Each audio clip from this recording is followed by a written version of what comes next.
Oh, we're in a smart city, and we have Sherlock with us. And as always, he's solving complicated equations and taking in whatever he's seeing to derive something out of it.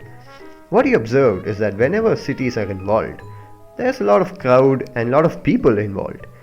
And to actually try and analyze these people or their trends is a quite difficult and challenging task. But what's common with all these people is that everyone uses the internet, especially in cities. And that's where he got the idea. If everyone uses the internet must be a really good source to derive information from people. This is the source of our idea for this project. For our project, we are assuming that there's a hypothetical company that provides services by giving routers to people in a city.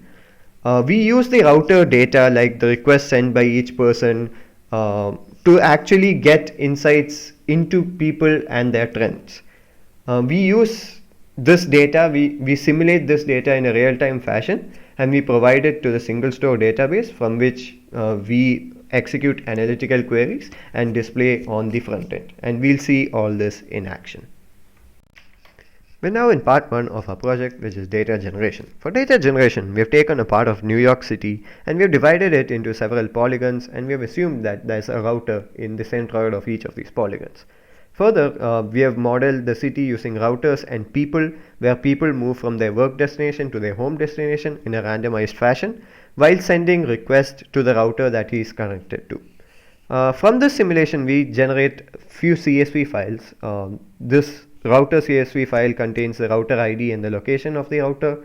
The request file contains the location of each request, including the device from which it is sent, the person that has sent it, the requested resource, the amount of data that the requested resource is expected to take, etc.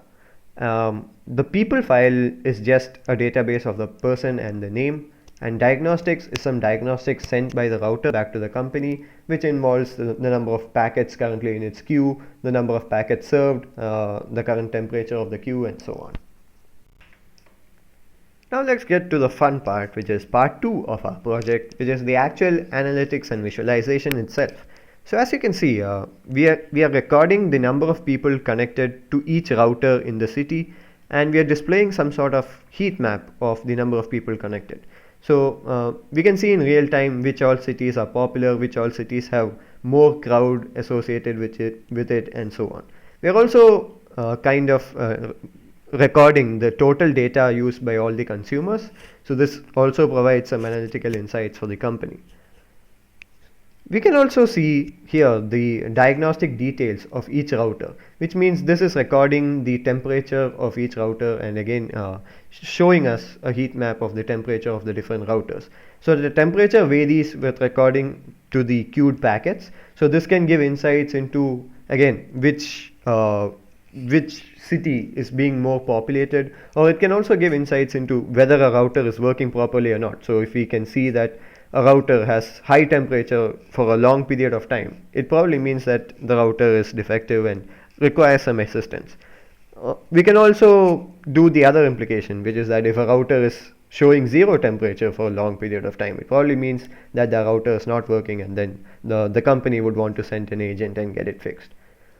Here we have done a route visualization of the people connected to the city. So if I enter a person's ID, I can see the route that he has traveled.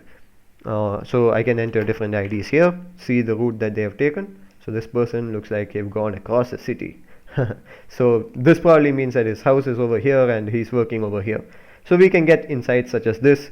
This also is a very powerful insight for use cases such as, let's say, path tracing in case of COVID attacks. Like if there's a pandemic breakout, you would always want to trace the contact of the people who are affected by the pandemic, and so on. So crowd control, path tracing, and many applications such as this are also available through systems such as this, which provides real-time feedback of crowd and so on.